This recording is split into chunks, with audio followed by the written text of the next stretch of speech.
Já, þakkaði fyrir.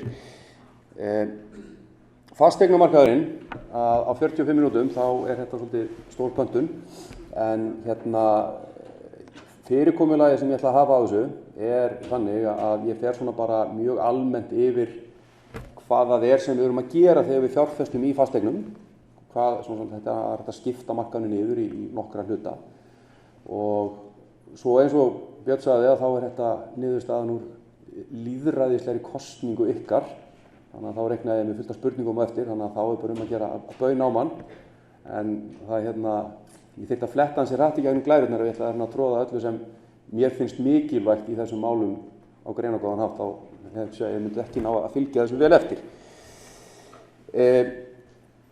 Þegar við erum að horfa á í hvað við ætlum að setja peningan okkar, í hverju ætlum við að fjárfesta, þá getum við byrjað í þessu svona 30.000 fetum og skiptum þessu niður í nokkra hluta. Við getum farið í hlutabréf og svo eru hlutabréfasjóðir og sjóðasjóðir og þess aftan eins og Vignir var að tala um áðan.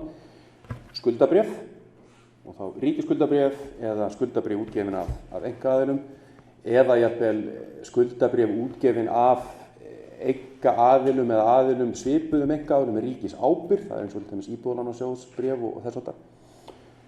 Fasteignir sem alveg sér flokkur og kapítál út af fyrir sig og svo eru svona furðulegri pappírar eins og ráðvörur og afleiður og gjaldeyri og allt þess að gjaldeyrismarkaðurinn náttúrulega gríðarlega stór og ofboðslega stór glóbalt. Hrávörumarkaðurinn hefur svo sem aldrei verið í tísku en það hægt að kaupa framvirkt hveiti, einhver tonn af því og svona. En fasteignirnar eru mjög lífsegur markaður og það hefur bara sýnt sig í gegnum tíðina að maður horfir á mjög löng tímabil að fasteignir eru svona þessi lífseiga fjárfesting. Þau eru svolítið langhlaup en þau skila sér yfirleitt alltaf með nokkuð góðri ávöxtun. Það sem trendið brotnar niður það þegar mann horfa á stuttutímabil. Það ef mann ætla að fara að fylgja tískubólum og græða hratt. Þá ertu komin svona í lottóstemningu. Það svolítið svo Vignir var að tala um á mér, fannst það með svona mjög góður punktur, hann stal mörgum punktur sem ég ætlaði að koma með. Að ef það var eitt sem sagði að ef þú ferð í sund og fólkið í pottunum að tala um að það sé eitt hlutabréf eða ein fjárfesting sem alveg garanteruð, þá áttu að drífa þau upp úr og selja. Það bara leið að hluti komið í tísku að þá botninn að detta úr þessu. Það bara alveg þannig. Við höfum flestir fjárfesta í húsnæði. Bara sögulega séð hafa langflestir fjárfest í húsnæði einfaldlega vegna þess að leigumarkaður á Íslandi lítill sem enginn og hefur bara gegnum tíðina nánast ekki verið til. Það sem við munum gera ef við horfum á íbúðarhúsnæði, sem svona það sem kannski algengast og fólk hefur gegnum tíðina hort á sem birtingaform þessa fjárfest í fasteignum, að þá kaupir fólk húsnæði og leigir hluta frá því. Þá erum við að horfa á íbúðarhúsnæði sem fjárfestinguna. Fjárfestingin fyrir þessa venjulegu fjölskyldu bara að kaupa sér húsnæði og búa í því og svo flytja eða eitthvað svoleiðis og vonandi geta stækkað við sig og þess háttar. Ég get unnið í lottó, keypt mér auka íbúð og haft hann í útleigu. Ég bý ekki þar eins og í fyrri punktinum, þar sem ég kaupi kannski hús á 2 hæðum og leigi neðri hæðina. Ég kannast kannski við einhverju þið hafið einhver tíma eða eru jafnvel núna að leigja kjallarann hjá einhverjum gömlum hjónum sem þurfa að minnka við sig og svona. Ég kaupi íbúð, ég bý í henni, en ég leigi hennar hluta á árum, í Airbnb til dæmis. Ég ákveða að fara bara í sumarfrí eða bý út á landi og fyrir vinn út á landi og ég leigi bara íbúðuna mína í 2-3 mánuði til ferðamanna. Ég fjárfesti í húsnæði og ég leigi fyrirtæki. Ég fjárfesta í atvinnuhúsnæði, hvort sem skrifstofuhúsnæði eða eitthvað þess háttar og ég ætla bara að leigja það til fyrirtækis. Þetta rosalega sundurleitur markaður og það mjög erfitt að finna út hvað rétt verð. Hver ávöxtun? Hvaða ávöxtunar kröfu get ég gert? Og það helgast bæða því að það ekkert skipuleg verðlagning með fasteignaverð á Íslandi, svona það sem menn geta treytað fasteignaverð. Hvað þetta rétta verð? Það komin mjög góð mynd á þetta þegar við horfum á atvinnuhúsnæði og við getum skipt þessum markaði, eins og ég sagði, kannski gróflega 2 hluta, atvinnuhúsnæði og íbúðarhúsnæði. En í grunninn þá þetta nákvæmlega sami hlutur. Við erum að kaupa steinsteypu, það einhver að fara að nota hana, við þurfum að fá eitthvað greiðsluflæði af þessari fjárfestingu og svo seljum við, væntanlega á endanum. Og við viljum að ávöxtun okkar af þessari fjárfestingu sé ásættanleg, að hún endurspegli þá áhættu sem við erum að taka. Þá getur maður spurt, hvað rétt leiguverð á 60 fermetra, 2 herbergja íbúð á Melunum? Þau eru í Háskóla Íslands, væntanlega búið flest í miðbænum eða vesturbænum og flest ykkar eru eflaust að leigja ef við erum ekki á stúdentagörðunum. Hvað rétt leiguverð fyrir svona íbúð? Allt of hátt, bara meira heldur en fólk ræður við og það er alltaf þannig. Manni finnst maður alltaf vera að borga of háa leigu og það hefur bara alltaf verið þannig. Af hverju er sambærileg íbúð, nákvæmnis íbúð, í Hólahverfi í Breiðholti, af hverju leigist hún á lægra verði? Íbúðin er nákvæmnis, þetta eru sömu gæði, sko, en önnur er bara rétt hjá háskólanum, en hinn er upp í Breiðholti. Sem í svona stóramingi hlutin, ef við horfum á það fyrir ykkur að búa í Breiðholti og taka strætó í háskólan, þú veist, þó að taka í hálftíma eða 40 mínútur, að það er bara hlegið að ykkur út í útlöndum, þar sem fólk er stundum 1,5–2 tíma leiðin í vinnuna. Og þannig að hann segir bara, þetta er ekkert. Ég bjó í Bandaríkjunum, þar sem ég var nú svo heppinn, ég bjó við hliðin á skólanum þar sem ég var. En það var fólk sem var 2 tíma í leiðina í vinnuna á mótnana eða í skólan og 2 tíma tilbaka í 7. verstu umferðarborg Bandaríkjanna. Og þegar ég sagði þeim að þegar ég var að flytja heima, já, ég þyrfti nú að passa hver ég ætla að fara að búa vegna þess að ég vildi nú ekki taka meiri tíma svona korter að komast í vinnuna. Það var bara hortum eins og ég var í bjáni, sko. Það var bara korter. Þá býrðu í vinnunni, sko. Þannig að við erum hins vegar með þetta er fjarlægðin sem skiptir þarna máli. Að 2 nákvæmnis íbúðir, önnur er nálægt mjög stóru vinnustað sem háskólinn er. Háskólinn er vinnustaður fyrir ykkur og fólk er tilbúið að borga meira fyrir það að vera nær vinnustaðnum heldur en að vera fjær. Ef við tökum atvinnuhúsnæðið, þá eru fæst ykkar að sýsla með atvinnuhúsnæði og í gegnum tíðina hafa þessi fasteignafélögin verið mýmörg en tiltölulega lítið líka og verið erfitt fyrir aðila og einstaklinga og fjárfesta að komast inn í þennan fjárfestingakost. Í dag erum við hins vegar með 3 svona félög á markaðnum sem er mikill lúxus fyrir svona fasteigna nörda eins og mig. Að það er Eik, Regin og Reitir. Og það sem er kosturinn við þessi félög, þau eru öll mjög stöndug en þau eru mjög ólík innbyrðis. Þannig að það sem við erum að horfa á er svona, og ég er svolítið að býja eftir að markaðurinn svona pikki þetta aðeins upp, að þó að þessu fasteignafélög og þau eru með nánast allt sitt í formi atvinnuhúsnæðis, þá er undirliggjandi áhætta mjög ólík. Og af hverju þurfum við þá að huga þegar við fjárfestum í þessum fasteignafélögum?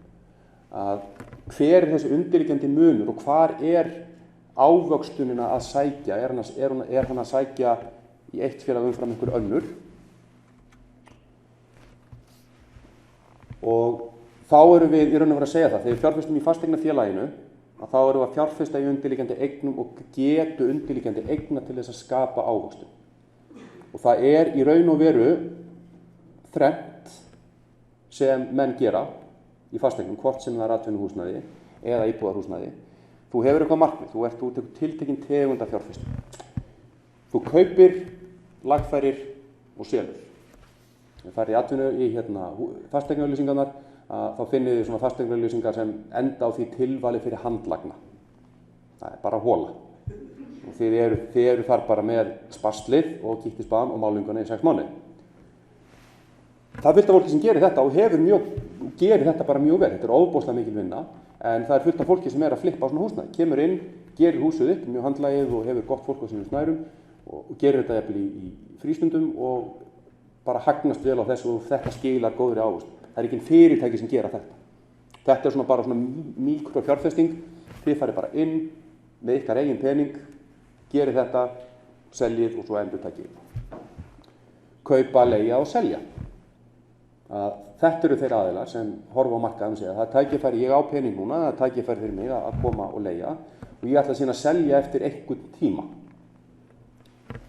Þá þurfum við að velta fyrir ykkur, hvað gerist á þeim tíma sem frá því þið kaupið og þangað til ætlaði að selja.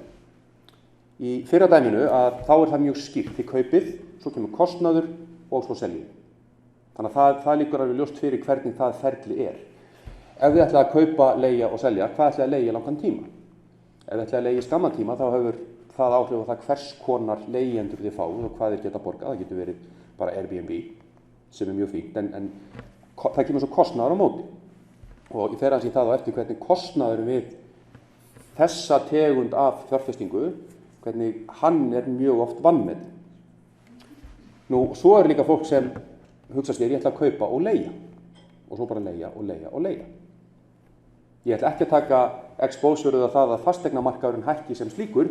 Ég ætla að kaupa mér fasteign og ég ætla að njóta þeirra ávöxtunar sem hún gefur af sér bara í ótilgreindan tíma. Mitt markmið ekki það að selja eignina eftir einhvern ákveðin tíma og græða þar. Þannig að það sem þið þurfum að hugsa á hverju ætlið það að hagnast. Ætlið það að hagnast á því að selja eignina og hærra verði heldur þið keyptuð hana og þá þið raunverulega bara að veðja á það að markaðurinn sé að þróast á hagstæðan hátt. Það punktur númer 2. Í punkti númer 1 ætlið þið að veðja á það að markaðurinn verðlegi ykkar vinnu í endurbótum á húsnæðinu þannig að þið fáið ávöxtunina þar. Eða í 3. punktinu sem svona alltaf að ryðja sér meira og meira til rúms, ætlið að kaupa eign og ná ávöxtuninni tilbaka í gegnum leiguverðið sem þið fáið. Þá þið farin að hugsa þetta miklu meira sem bara skuldabréf. Og ég hef alltaf kosið að líta á fasteignamarkaðinn og fjárfestingu í fasteignaverkefnum eða fasteignafélögum. Þetta bara eins og skuldabréf. Þú borgar eitthvað og svo reiknar þú með að fá eitthvað greiðsluflæði sem á að vera tiltölulega öruggt.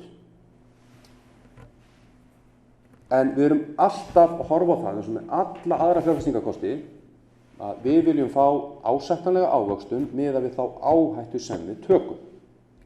Og það sem við þurfum að gera þegar við horfum á fasteignafélögin eða ætlum að fara í atvinnuhúsnæði versus íbúðarhúsnæði, hver áhættan sem við ætlum að taka og hver áhættan sem fólkin í. Og ég til dæmis á þeirri skoðun að það mjög ólík áhætta í fasteignafélögum. Þetta allt saman stöndug félög en það sem áhættan þar hver lengd leigusamninga. Ef ég myndi taka alla leigusamninga Reyins, alla leigusamninga Eikar, alla leigusamninga Reita og segja hver lengdin á leigusamninga, af hverju það áhætta? Jú, þegar leigusamningurinn rennur út, þá þarf að semja aftur við leigutakann. Verður það að hærra verði eða lægra verði? Hvað mér tekst ekki að semja við leigutakann? Þá húsnæðið tómt og þá skilar það engum tekjum í einhvern ákveðin tíma. Ég reyndi að selja það, en kannski markaðurinn í lægð þá, þannig að ég tapa á því að selja. Þannig að ef leigusamningarnir eru á góðum verðum, í langan tíma, þá veitir það mér ákveðið öryggi. Þannig að það lítil áhætta. En möguleikin á að hagnast vel, hvað ef svo bara markaðurinn ríkur af stað? Og ég ekki með einasta leigusamning lausan í 10 ár, en eftir 3 ár þá verður markaðurinn og leigu búið að tvöfaldast. Ég get ekki sparkað leigutökunum út, ég get ekki grætt á þessari hækkun á markaðnum. Hvað ef hann toppar og heldur svo bara áfram og svo eins og Vignir sýndi okkur með krokkskóna, akkurat þegar leigusamningarnir mínir að fara að renna út og ég ætla nú aldeilis að fara að græða, þá bara dettur leigumarkaðurinn niður. Og ég mista af allir uppsveiflunni. Það minni áhætta, en þá ég líka, ég öruggur í ákveðin tíma, en ég missi af uppsveiflunni. Þannig ég horfi á lengd leigusamningana, en ég horfi líka á gæði leigutakana. Þetta svona þau 2 atriði sem skipta mig mestu máli þegar ég að horfa á fasteignafélög. Að svona ásættanlegt turnover á leigusamningum, geta þeir nýtt sér uppsveifluna þegar hún kemur, eða ógeðslega mikið á leigusamningum að losna þannig að það áhætta að markaðurinn í niðursveiflu, að þá þurfum þeir að endurnýja stórt hlutfall af leigusamningum sínum á lélegum verðum. Það áhætta líka. Og hverjir að borga leiguna? Þá komum við kannski að þessari skuldabréfapælingu, þessari skuldabréfalíkingu, að þegar ég leigusali og ég með leigutaka, þá skuldar hann ekki peningum. Og hann verður að borga mér. Alveg eins og hann þarf að borga skuldabréf. Ef hann borgar ekki af skuldabréfi, þá get ég sem eigandi skuldabréfsins gripið til einhver aðgerða, ég get sem leigusalinn gripið til ákveðin aðgerða. Kostar það mig og ég hendi leigutakanum út og svo fer ég að fá nýjan. Hvernig skilur hann með húsnæðið? Vil ég ekki frekar hafa leigutaka sem ég veit með nokkuð góðri vissu að mun bara alltaf borga eins og klukka. Ríki eða sveitafélög eða stór og stöndu félög sem eru þess eðlis að þau bara geta ekki hlaupist í burtu frá leigunni. Tökum bara sem dæmi ef að ég ætti hús einhvers staðar, rosa fínt hús og Bill Gates myndi bara koma og alltaf leigja húsið. Hver eru líkurnar á því að hann myndi ekki borga og einhver leigusali á Íslandi gæti farið með hann fyrir dómstóla og óskað eftir gjaldþroti Bill Gates. Engar. Hann myndi alltaf borga, þannig að ég rosalega ánægður að hann myndi koma og vilja vera leigutæki. Og ég myndi segja bara eins langan leigusamning og jafnvel bara svolítið lága leigu vegna þess að ég bara ógeðslega feginn að fá smá ávöxtun en áhættan á þig engin. Þú ert betri en ríkisskuldabréf, sko. En hvað bara einhver hrappur myndi mæta sem með gjaldþrotaslóðinu eftir sér og ætlar að leiga þetta fína húsnæði, svo á hann ekki alveg pening núna, sko. En þetta alltaf að gerast og hann bara borgar hann tvöfalt til næsta mánuð. Og hann alveg tilbúinn að borga aðeins hærri leigu heldur Bill Gates. Nei, þá bara áhættan orðið þannig að það bara borgar sig. Ef við finnum ekki, ef við getum ekki sett einhvern substans á bakvið hver áhættan við þurfum að geta einhvern veginn skilgreint áhættuna og þið eru nú hérna í ungir fjárfestar, þannig að þið eru nú að hafa ýmis tækjutól til þess að geta skilgreint áhættuna. Ef þið getur ekki mattsað áhættuna við þá ávöxtuna kröfu sem þið gerið í fasteignamarkaðnum, þá farið bara eitthvað annað. Því að þið eigið að vera að leita að góðri ávöxtun að gefnu tillit til áhættuna sem þið eru. Þið eigið ekki að vera fjárfest í fasteignum bara vegna þess að fasteignir eru svo æðislegar. Eða fyrirtæki sem framleiða plast, sko, vegna þess að slík fyrirtæki eru svo æðisleg. Þá eru þau bara komin út fyrir það, held ég, sem svona góðir fjárfestar ástundar. Nú ætlum ég að taka dæmi. Íbúð til útleigu. Þetta er 60 fermetra íbúð og hún bara hérna á Melunum. Og 25 milljónir kostar íbúðin. Og þetta er bara svona lítil, einföld Excel-æfing þar sem ég ætla að leiða út hvað þarf leigan á mánuði að vera að gefnum ákveðnum forsendum. Nú veit ég ekki hvort þið sjáðu þetta, jú, líklegast. Ég ætla að gefa mér að vextir á því láni sem ég get fengið á íbúðuna, ég get fengið 80% lán og ég get fengið lán á 4,2% vöxtum. Ég tek bara verðbólguna út fyrir sviga í þessu öllu saman og segi að þetta er raun og bara raun líka. Síðan ætla ég að kalla ávöxtunarkröfu eiginfjár vexti eiginfjár. Og ég ætla að reikna mér arðinn eða ávöxtununa á eiginfjár, þannig að ég ætla að gefa mér það að ég þurfa að geta dekkað og greitt mér út arð á hverju einasta ári af þessari fjárfestingu. Bara nákvæmlega sem ég myndi gera ef ég verið að kaupa hlutabréf. Þannig ég segi það bara að vera ákveðin arðgreiðslu stefna og ég ætla að kaupa í fyrirtæki sem borgar mér 9% arð á ári. Ég ætla líka að gefa mér það að eignin muni hækka 5% á ári að raunvirði. Þannig að bara markaðurinn bara að fara að tjekka sig upp. Þannig að eftir 5 ár ætla ég að selja eignina og ég sel hana á 5% hærra raunvirði heldur en ég keypti hana. Og þegar ég horfi þá á greiðsluflæði sem ég fæ, og nú ég að taka bara þessa, fyrir ykkur sem hafi verið í þessum viðskiptakúrsum, að þá er þetta bara einfalt discounted cash flow líka. Ég bara búin að heimfara það yfir á þessi íbúðarkaup. Að þá þarf ég að leysa út fyrir leigun. Ég þarf að finna út hverju leigan er. En ég veit hins vegar hver kostnaðurinn er. Þetta er húsnæði, ég veit að það þarf að gera snýmislega, það þarf að borga í hússjóð og skólpið þarf fer einhvern tímann, ég veit að skólpið fer, ég veit að þakið fer. Það gerir það bara alltaf á 10, 15, 20 ára fresti þarf að fara í eitthvað svona og menn þurfa bara að eiga fyrir þessu. Þannig að 250 skall á ári er í capex, bara viðhald. Það verður að koma af leigunni til þess að eiga fyrir þessu. Því að ef ég er ekki með þetta inni, þá rýrnar verðgildi eignarinnar og ég get sparað mér þennan pening á 5 árum, en það þýðir bara að ég sel eignina á lægra verði undir því sem markaðurinn hefur þróast eftir 5 ár. Því að eignin er bara relatíft við markaðinn, þá er hún búin að rýrna frá því sem hún er í dag. Ef það meikar eitthvað sens. Ég þarf að borga skatt, fasteignagjöld. Það er það sem ég þarf að borga. Ég get kosið að velta því yfir á leigutakann, en þá lækkar leigan það sem því nemur hjá mér. Þetta er svona munurinn á svona það sem talað um doppelnettsamninga og trippelnettsamninga. Það breytir því ekki að leigutakinn, hann borgar alltaf sömu fjárhæðin. En hins vegar er þetta spurning hvar áhættan liggur. Ég þarf að borga tryggingar, 100 skall á ári, og svo er ég með fjármagnskostnað. Og inn í fjármagnskostnaðin ætla ég að reikna þessi 4,2% sem eru af láninu, húsnæðisláninu, en það eru líka þessi 9% sem ég ætla að reikna mér á eigið fé. Vegna þess að ef ég er ekki að reikna mér ávöxtun á eigið fé, þá er ég ekki að bera þetta saman við aðra fjárfestingarkosti, þar sem ég tek þá tölu inn með eðlilegum hætti. Ég að borga af láninu, þannig að skuldsetningin lækkar alltaf, sem gott. Og veginn fjármagnskostnaður, weighted average cost of capital, eða VAC, 4,8%. Til þess að ég geti náð 4,8% innri vöxtum, internal rate of return, á þessa fjárfestingu, þá þarf leigan á mánuði að vera 323.000 fyrir 2 herbergja íbúð á Melunum. Er einhverjum að borga 323.000 fyrir íbúðuna sína á mánuði? Ég veit að þeir eru að borga ógeðslega mikið, sko, algjörlega, ég veit það, en eru það að borga þetta? Ef þeir ekki borga þetta, þá er það ekki ógeðslega góðan díl, því að sá sem á íbúðuna, hann er að tapa. Hann ætti að vera að setja peningi sín í eitthvað annað, þar sem hann væri að fá þessa arðsemi.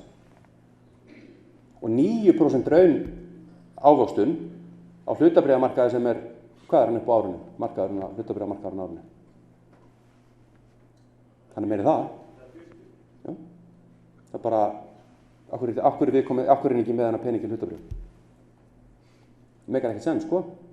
En þetta er bara svona Excel-æfing og þetta þarf leigan að vera til þess að aðili sem á þannig 20% af 25 milljónum segir, hvað get ég gert í pening? Hvar næ ég bestu ávöxtun? Ekki með því að kaupa íbúð og leigja hann út á 200.000, því að það er ekki bara að tapa. Það sem fólk gerir yfirleitt, sem leigir, að það nálgast ekki, fyrir leigusala, þeir nálgast ekki fjárfestinguna með þessum hætti. Og þið sjáu þarna að það sem er vegur þyngst í þessu er fjármagnskostnaðurinn. Það er áhætt að leigja. Ég geti sagt að fjármagnskostnaðurinn ætti að lækka vextir eigin fjár, sem er bara ávöxtunarkrafa eigin fjár, hún ætti að vera lægra. Ég ætla að finna einhvern rosalega góðan leigutaka. Ég ætla að finna Bill Gates, þar sem ég geti verið með lægri ávöxtunarkröfu. Það er allt í lagi, þá lækka ég leiguna, en ég er ekki að ná fyrir ávöxtun sem ég vil ná. Þá mæti ég minni ávöxtun sem er þá kannski 5%. Ávöxtunarkrafa eigin fjár. Það verður leigan lægri, en ég er einfaldlega bara að hagnast minna. Þannig að þegar við berum þetta saman við aðra fjárfestingarkosti, að þá fær þetta dæmi að ganga upp til þess að ég taki þá upplýst ákvörðun sem fjárfestir að gera þetta. Ekki segja samt leigusalunum ykkar að ég hafi reiknað þetta út svona dollarmerkið í augum maður. Þannig að þetta er það sem þið þurfa að gera þegar þið ætla að nálgast svona þessar pælingar með íbúðarhúsnæði. Svo gerum við nákvæmlega það sama með atvinnuhúsnæði. Þar gildir alveg nákvæmlega sama prinsip. Nema að þar erum við ekki að tala um einhverja heildartölu á mánuði. Ég er að leigja íbúð fyrir x á mánuði, 3 herbergja íbúð fyrir 150 skatt, svo kemur 2 herbergja íbúð fyrir 150, 3 herbergja fyrir 200 og eitthvað svona. Þar nálgast menn þetta meira svona leiga á fermeter á mánuði. Eins og þú kaupir lítið rými og þú ert svona, það er miklu meiri breidd í stærð á atvinnuhúsnæði. Þannig að ég ætla að kaupa atvinnuhúsnæði sem kostar 100 milljónir. Það er 400 fermeter. Það er svona, ok. Ég veit hvað viðhaldið er, ég veit hvað skattarnir eru, ég veit hvað tryggingarnar eru, fjármagnskostnaðurinn, ég er með 3,65% fjármagnskostnað á atvinnuhúsnæði.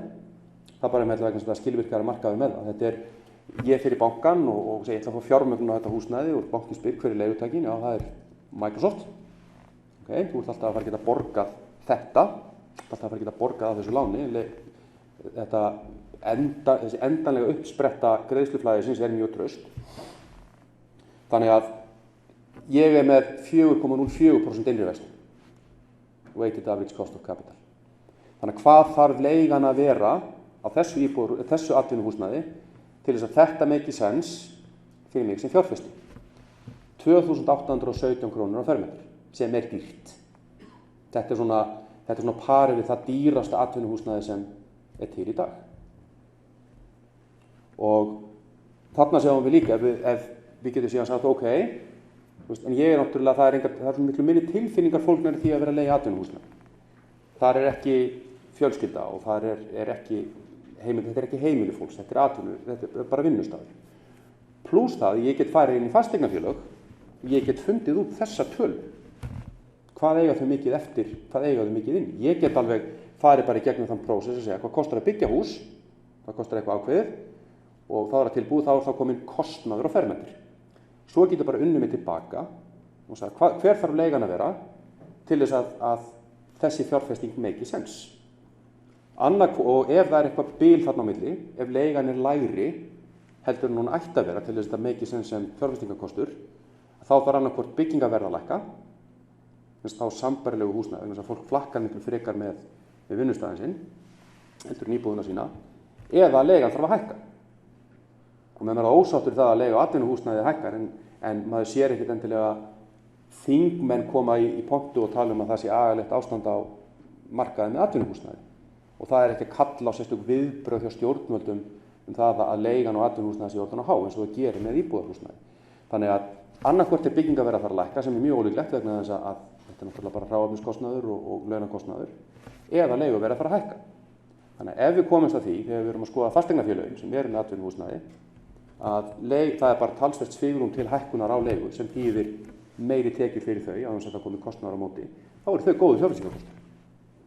Ef leigan yfir markaðsverði, eins og við erum að reikna nút, eða yfir bara byggingakostnaði, að þá hljóta þeir sem að leigja hjá þessu fasteignafélagi að segja, þegar samningurinn minn losnar, þá ég að fara til annars fasteignafélags sem getur boðið mér lægri leigu. Því ég að borga upp háa leigu núna og minn leigusal ekki að fara að taka á sig og sína á markaðnum lægri tekjur yfir tíma.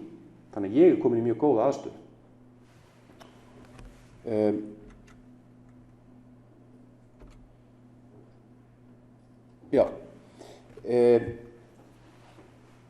Nokkur atriði varðandi þetta, eins og ég var búinn að tala áðan, að almennt séð þá horfir leigusali ekki á sitt eigin fjárframlag sem vaxtaberandi eða arðsgefandi ef við erum að tala íbúðarhúsnæði. En þeir verða að gera það. Þeir sem fjárfesti í fasteignafélögum og þeir sem eru í atvinnuhúsnæði, þeir gera það alltaf. Þetta er bara fjárfesting, þetta er bara köld, þetta er bara fakta, þetta er Excel sem gildir og ég bara reikna hver leigan þarf að vera og ég þarf að fá þessa leigu. Og að því leytum til með þessa nálgun að þá tiltölulega þægilegt að ná fram þessari arðsemi í fasteignafélögum. Og þá komum við aftur að þessum punkti að þetta er svona lífseigur fjárfestingarkostur. Að þú getur valið sterka leigutaka, þú ert með húsnæði sem á góðum stað, að þá mjög ólíklegt að þín ávöxtun muni lækka. Hún getur lækkað í samanburði við aðra fjárfestingarkosti sem rokka miklu frekar, en þetta er alltaf að skila sér. Þannig að ég ætti þetta húsnæði hérna, 100 milljón króna húsnæði og ég væri með 25 ára leigusamning fyrir ríkið og þetta væri svona drauma staðsetning fyrir ríkið, að þá væri rosalega lítil áhætta þessu. Þetta bara ígildi ríkisskuldabréfs. Ríkið aldrei að fara að koma sér undan því að borga.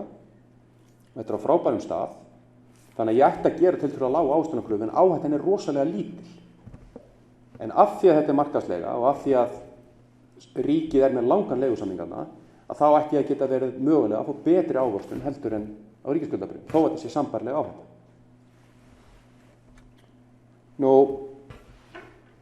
Eins og ég talaði áðan, að þá leigusalar á íbúðarhúsnæði, þeir gleyma oft að taka þennan kostnað inn í fjárfestinguna sína. Og það sem ég var ekki með áðan í íbúðarhúsnæðispælingunni og svo sem ekki atvinnuhúsnæðispælingunni heldur, að það sem mjög algengt að menn vanmeta og jafnvel gleyma, að það svokallaðir leigulausir mánuðir. Ef ég eik eða eigin eða reitir sem með mjög mikið af rými og mjög marga leigutaka, þá ég alltaf með einhverja fermetra sem standa tómir. Það er vegna þess að það leigutaki sem fór út og ég þarf að finna annan leigutaka. Og það er ekki þannig að hann flytji bara að gamli leigutakin fær út og daginn eftir sé nýr leigutaki komin inn. Það tekur oft vikur, jafnvel mánuði, mögulega ár að finna nýjan leigutaka inn í húsnæði og meðan ber ég fullan kostnað af húsnæðinu en engar tekjur. Og ef ég fæ leigutaka inn, þá ekkert óalgengt að menn segi ég vil fá einhvern afslátt fyrstu mánuðina. Ég vil fá 20% afslátt af leigu, helmingsafslátt af leigu. Erlendis það þannig að menn koma inn og fá jafnvel bara einhverja 1, 2, 3 mánuði leigu lausa. Bara borga enga leigu. Og þá komum við líka eins og í það ef við værum með til dæmis Kringluna. Kringlan hefur aldrei verið vandræði með leigutaka, að það myndi bitna á eigandum Kringlunar ef að það væri mörg bil eða mörg rými í Kringlunni tóm. Þá kemur fólk inn í Kringlunni og segir, þetta nú bara eitthvað skrítið, það bara önnur hver búið bara tóm og bara pappakassar inni. Þannig að ég vil ekkert vera hér. Og hinir sem eru inn í Kringlunni segja að þetta bara allt að fara til fjandans inn í Kringlunni, ég ætla að færa mig. Þannig að það skiptir rosalega miklu máli í mörgum tegundum af atvinnuhúsnæði að vera eiginlega aldrei með tómt rými. Eða það sjáist aldrei tómt rými. Og þá erum við tilbúinir að segja, ég ætla að gefa leigulausa mánuði. Komdu bara inn núna. Ég verð að fá þig inn núna. Ég má ekki vera með tómt í 3 mánuði. Verð þú frekar þarna í 3 mánuði og borgaði ekki neitt, þá verða hinir ekki fúlir. Þetta það sem fólk gleymir líka mjög oft. Og ef þið eruð í því að leigja ykkar eigið húsnæði, hvort sem það atvinnuhúsnæði eða íbúðarhúsnæði, að með alla þennan kostnað og kannski engar tekjur í 3-4 mánuði, þá eru þessar tölur hérna, þá þetta allt saman sprungið í loft upp. Í íbúðarhúsnæðinu, ef við myndum segja að árið 3 ætli að skipta leigutaka, en íbúðin tóm í 3 mánuði, ég fæ ekki leigutaka. Þá þarf leigan eftir það, hún þarf að dekka þessar 3 leigulausu mánuði. Þá komin 1 milljón kall sem ég þarf að ná inn í hærri leigu á árum 4 og 5 til þess að ná að dekka þennan mismun. Þannig að það eru 24 mánuðir sem skiptast niður á þessa 1 milljón. Þannig að ég myndi segja til þess að ná mér aftur á strik tekjulega séð fyrir árslok árið 5, þá þarf leigan að vera 50.000 krónum hærra á mánuði til þess að ná að dekka þessa 1 milljón. Þannig að þetta eitthvað sem við verðum að pæla í líka. Hef ég þetta svigrúm til þess að vera með leigulausa mánuði, þannig að fjárfestingin beri sig engu að síður. Og við eigum, ef við erum að horfa á fjárfestingu í fasteignum, þá verðum við að nálgast þá fjárfestingu með nákvæmlega sömu lögmálum eins og aðrar fjárfestingar. Og við erum komið mjög vel á veg með það í atvinnuhúsnæðinu. Við erum ekki komin jafn vel á veg með það í íbúðarhúsnæðinu. Það á eftir að breytast. Ég alveg handviss það, vegna þess að þetta svona ákveðið spektrum í fjárfestingu sem alls staðar annars staðar og það kemur hingað, en það bara spurning hvenær. Eins og ég segi, þetta nokkurs konar skuldabréf. Þegar ég byrjaði á þessum markaði, þá var einhver sem benti mér á það að það verið lang einfaldast fyrir mig að hugsa alla þessa áhættu sem í fasteignabransanum eins og skuldabréf. Þú ert bara að veita einhverjum lán, það veit bara til að fara afnót af húsnæði á meðan, en þetta fyrst og fremst lán. Og ég með bakgrunn líka í lánveitingum í bankanum og þá okkur alltaf kennt það að veðið mikilvægt en það skiptir ekki máli. Veðið bara til staðar ef eitthvað klikkar. Þú ert alltaf að horfa afborganirnar og vextina, greiðsluna af lánum. Nákvæmlega sama með fasteignamarkaðinn. Húsnæði sem þú átt, ég horfa það þannig, að húsnæði sem þú átt aukaatriði. Það bara þarna eignir sem að búa til peningana. Það eru þeir sem að borga þér peningana sem skipta máli. Hvernig eru þeir? Eru þeir borgaðir í réttum tíma? Lítið vesen með þá? Þeir margir? Þeir fáir? Hvað ertu með langan samning við þá? Ég get alltaf selt eigninar. Það bara fínt. En ég í þeim business að vera að kaupa og selja eignir eða ég í þeim business að vera að leigja? Og þá komum við að þessum punktur númer 2. Hvað ég að fjárfesta í? Ég inn á fasteignamarkaðnum og ég búinn að ákveða það að ég ætla að vera annaðhvort í íbúðarhúsnæði eða atvinnuhúsnæði. Og þá þarf ég að ákveða hvernig ætla ég að hegða mér á þessu markaði. Hvers konar fjárfestir ég? Ég fjárfestirinn sem ætlar að fjárfesta í stöðugu greiðsluflæði? Ég ætla að vera að fjárfesta í leigusamningum og reyna að finna verðmætin þar. Ég ætla að vera bara með áhættu á ríkið og fá meiri ávöxtun heldur ríkisskuldabréf myndu veita mér, þó ég sé nánast með samskonar áhættu ríkisskuldabréfin, þá ég bara að finna þarna ákveðu svona los á markaðnum þar sem ég get fengið hærri ávöxtun fyrir samskonar áhættu, eða ætli ég að vera í þeim business að veðja á að markaðurinn hækki. Ætli ég að kaupa eignir, fasteignir, þegar ég tel að markaðurinn sé í lægð og selja þær þegar ég tel að markaðurinn sé að hækka. Þá ég að gera nákvæmlega eins og Vignir fór í áðan þegar ég að velja stök hlutabréf. Ég bara að veðja á það að þessi eign hækki og það eru margir sem hafa efnast gríðarlega vel á þessu og svo getum við alveg deilt það hversu mikið heppni og hversu mikið eru menn klókir að lesa á markaðum. Ég fer aðeins í það á eftir í hinum fyrirlestrum mínum. En við getum ekki verið hvort vekja. Við getum reyndað en það endar yfirleitt með ósköpum. Við þurfum að ákveða hvort við ætlum að gera. Ég virðisfjárfestir eða ég svona opportunistic fjárfestir sem bara að leita að því að einhver tilbúin að kaupa þennan hlut fyrir meiri peninga heldur en ég borgaði fyrir hann. ef ég er greiðsluflæðis fjárfestir, þá fókusa ég á leigusamningana. Hver að borga peninginn, til hvers langs tíma, er þetta bara traust og öruggt greiðsluflæði sem þarfnast rosalega lítils viðhalds. Þá er það sem ég á að vera fókus á.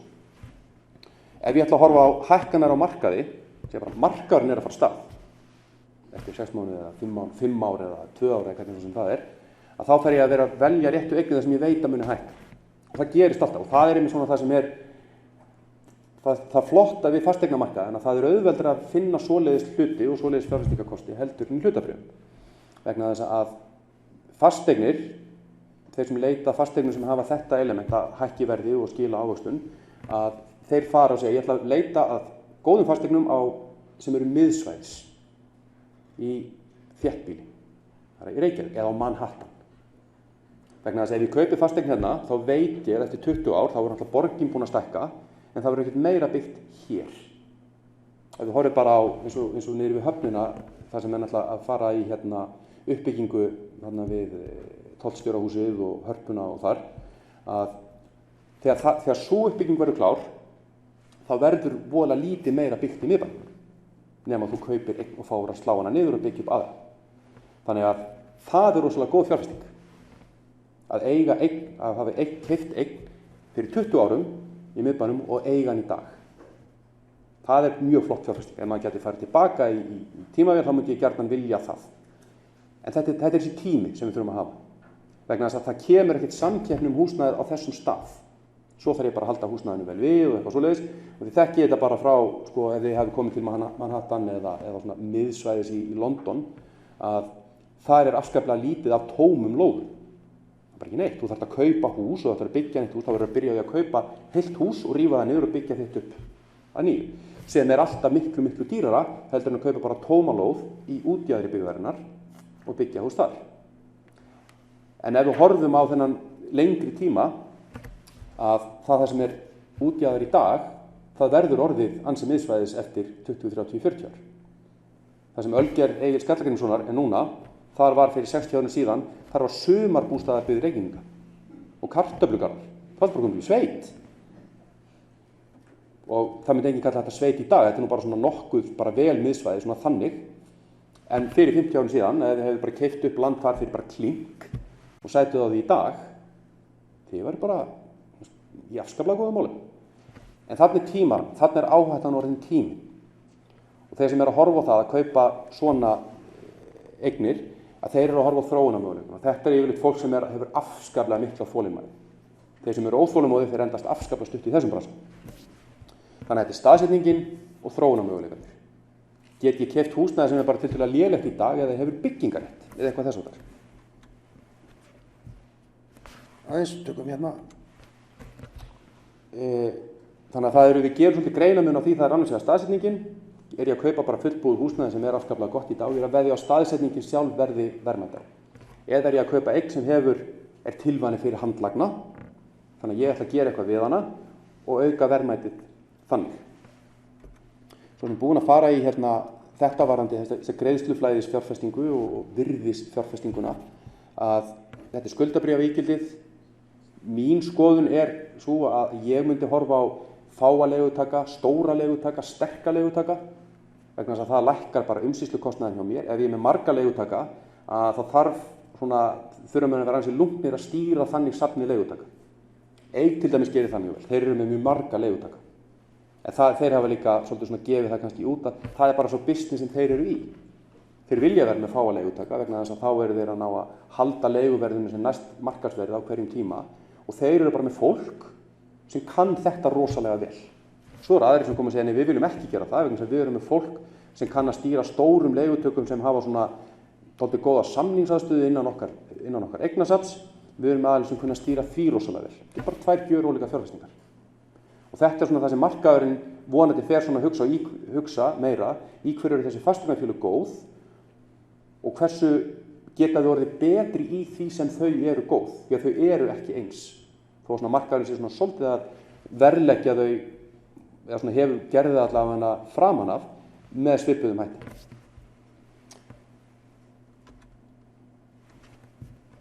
Staðsetningin fyrir þá sem eru þetta opportunistic. að ég ætla að kaupa húsnæði þar sem ólíklegt að rísi annað sambærilegt húsnæði á sama stað sem getur keppt við mitt húsnæði. Ef ég á stærsta skrifstofuturn í Manhattan á besta stað með útsýni við Central Park, þá veit ég að það verður ekki byggður annarins turn á þessum stað með þessum gæðum.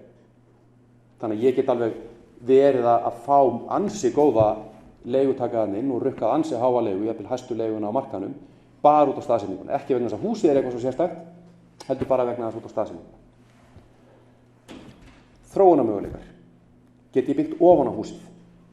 Það er svona algengt það sem menn að hugsa þegar þeir að byggja þessi háhýsi, að eftir því sem við getum byggt hærra, að þeim mun hagkvæmara það, því að það kostar svo lítið að bæta við hæð.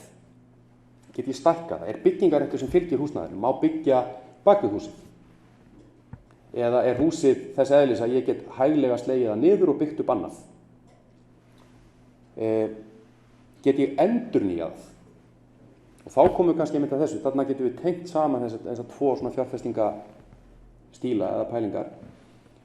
Ef ég er svona opportunistic skammtíma fjárfestirinn, þá fer ég inn, ég endurnýja húsnæði eða endurbyggi það eða byggi ofan á það eða hvað svo sem ég geri, það er það sem ég geri, og síðan er ég með aðila sem er tilbúin að kaupa af mér þetta húsnæði bara á tiltölulega háu verði með ásættanlegri ávöxtun fyrir mig, sem er greiðsluflæðis fjárfestir, vegna þess að hann er með leigutaka sem vantar svona.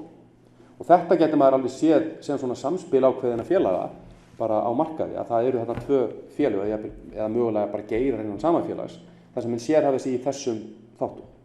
Það er bara eitt skilsett fyrir þessa tegund að fara inn og finna húsnæði og gera það leigu og hægt til sterkra og góðra leigutaka.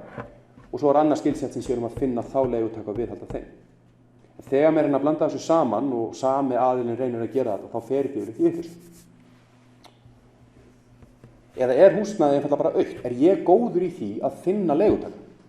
Vegna þess að fólk sem á húsnæði sem stendur autt og bara einhvern veginn næri ekki að koma leigutökunum inn, að það getur oft orðið svona pínu örvæntingafullt að losna við húsnæði. Vegna þess að það horfir bara fasteignagjöldin og hitan og rafmagn og tryggingarnar tikka bara inn í hverju mánuði og það er engar tekjur. Og það sé ég vil bara losna við þetta. Ég er bara að blæða peningum.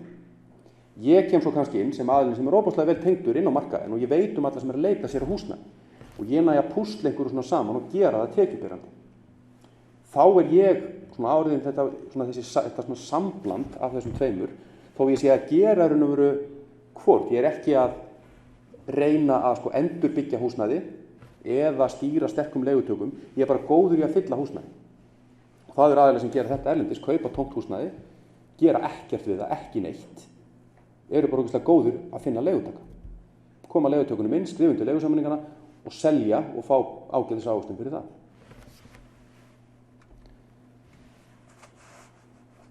Fjárfesting í fasteignum er bara típisk fjárfesting og þá að horfa á hana eins og öll önnur tækifæri til þess að nýta fjármuni. Það er ekkert af því að kaupa húsnæði og leigja á undirverði til vina eða vandamanna eða eitthvað svoleiðis og það er bara fullkomlega eðlilegt en það er ekki góður business. En það er heldur ekkert það sem við eigum öll endilega að vera í. Ef allir væri bara í business með allt sem er gerði þá væri heimurinn ansi leiðilegu staður að búa í. En ef við gefum okkur það, við ætlum að nálgast þetta sem fjárfesting og þess vegna eru þið náttúrulega hér í kvöld, þá þurfum við að horfa á þetta sömu augum. Þannig að ef þið eigið pening og ætlið að fara að kaupa íbúð til þess að fara með henni í útleigu, eins og dæmið var hérna ofan, þá þurfum við að reikna út hver leigan þarf að vera til þess að standa undir sér og skili fyrir ávöxtun sem þið viljið. Ef það gerir það ekki, ef þið teljið ykkur ekki ná 323.000 krónum á mánuði fyrir 60 fermetra íbúð, þá eigið að fara eitthvað annað og fá ávöxtun á peningin ykkar þar sem hann er að finna. Vegna þess að arðsemi og áhætta, þetta helst í hendur. Það er áhætta að leigja út. Þið getið minnka áhættuna með því að leigja til vin og vandamanna, en hvað ef þetta stendur, helst áhættan er kannski hvað ef húsnæði stendur tómt. Og það er leigulaust í einhver tíma, en þið eru með allan kostnaði. Það er áhætta sem við viljum líka reyna að útrýma. Við erum komið með svona skilvirka verðlagningu á markaðin í gegnum fasteignafélögum fyrir atvinnuhúsnæði. Það er orðið mun þægilegra fyrir þá sem er í útleigu á atvinnuhúsnæði að geta svona sirkað út hvað er eðlilegt markaðsverð. Það er ákveðið að mínum að ákveðið los ennþá á milli þess hvað fyrirtæki eru að leigja atvinnuhúsnæði á og hvað þau ættu að vera að leigja og bara með byggingarkostnað, en ég held að markaðurinn sé að færast þangað. Og ég held að það vitið allir og svo svona togast hann hægt og rólega þarna upp á því. En það ekki þetta heimfæra þetta yfir á markaði með íbúðarhúsnæði, því að það ekkert félag á markaði sem að leigja í stórum stíl til einstaklinga. Þannig að við getum ekki tekið verðlagningun á því félagi og svona horft í gegnum félagi og sagt hver ættu tekjurnar að vera? Hvernig áhættan í svona félagi þegar við brjótum þetta niður á einstaka eignir? En svo bara alltaf þetta, það bara beita almennri skynsemi og hún því miður ekkert alltaf almenn. Þannig að ef þið beitið henni þá þið held ég komið með annars eitthvað forskot á mjög marga. Og nú hljóta að vera spurningar.